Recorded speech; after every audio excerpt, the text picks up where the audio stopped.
દીકરી પારકી થાપણ કેમ કહેવાય? સમાજમાં ઘણીવાર દીકરીને પારકી થાપણ કહેવાય છે, પરંતુ આ શબ્દ પાછળની ભાવના સમજવી જરૂરી છે. દીકરી જન્મથી જ માતા પિતાના હૃદયમાં વસે છે, તેમનો શ્વાસ બની જીવે છે.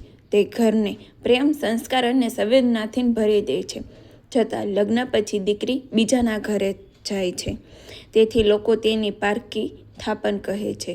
હકીકતમાં દીકરી કોઈની પારકી નથી, તે તો બે કુટુંબોને જોડતી કડી છે. પિયરમાં તે લાડકી દીકરી છે અને સાસરિયામાં જવાબદાર વહુ.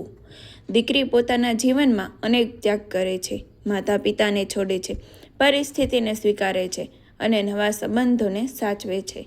પારકી થાપણ કહેવાથી વધુ યોગ્ય તે દીકરીને અમૂલ્ય અમાનત કહેવાય, કારણ કે જે દીકરી સન્માન, શિક્ષણ અને પ્રેમ મળે તે સમાજને ઉજાસ આપે છે. દીકરી ભાર નથી, આશીર્વાદ છે. આ સમાજમાં જાગૃત થવી ખૂબ જરૂરી છે.